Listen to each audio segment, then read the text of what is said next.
Time to say goodbye. Hey everybody, I sound so echoey because I am now in our empty house. So I just wanted to give a little tour of it being empty.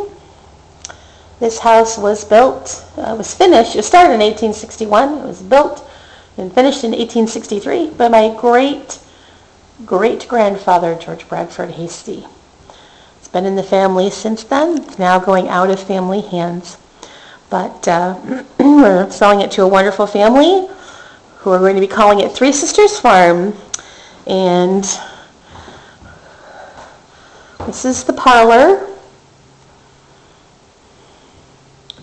Sorry, we still have some stuff here. Some water bottles. It's a hot, humid day. This is a desk that the new owners are going to take. Look outside. You can see their greenhouse they've got out there. Just super cool. All those tomato plants in there. Numbers. This desk was my grandmother's, who was a well-known author, a novelist in Maine. And this is the boiling room. The boiling room is kind of like it's a downstairs bedroom. It's where babies were born. It's where sick people were taken care of. Usually the oldest member of the house, this is their bedroom. And going through, we have what we call the sitting room, kind of like a family room. Hey, baby Al. You can see we still have our beautiful wood floors. The new owners were so excited about these floors. And then we have the kitchen. Like any good old New England kitchen, it's got lots of natural light, lots of windows for cross ventilation. And over here, we have a lovely built-in china cabinet. Over here we have the pantry. Entry door. And over here, we call this the Brown room. Sarah Jane Brown was married to George Bradford Hasty, the man who built this house, her husband and wife. And when her family when her dad really, was too old to be able to take care of himself, they dismantled their house and used it to add on to the existing house.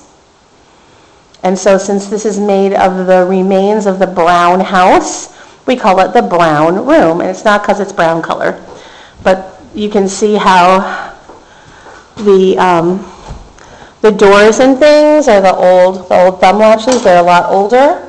That's because they were made from the parts of that much older house that has beautiful beams here in the ceiling, beautiful wide beams. And I love this built-in cupboard right here. It's I don't know if you can see, it's really dark. But this beautiful pine cupboard.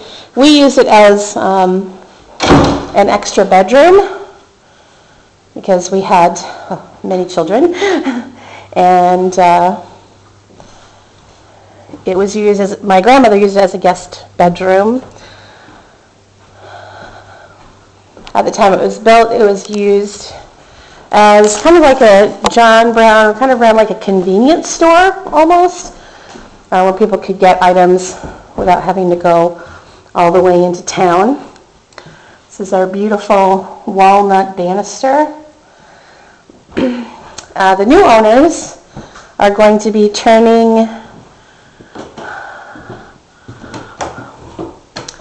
the Brown room into a dining room, and I think it'd make a great dining room with those beautiful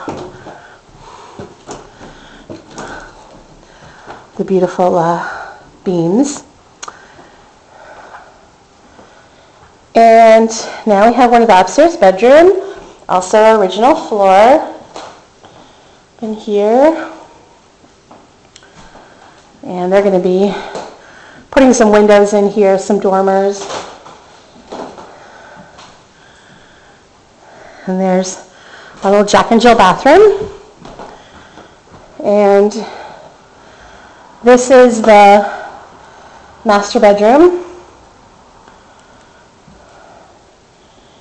Again, original floors. Love the original hardware everywhere. Big walk-in closet, built-in bookcase, and that door leads to the bathroom.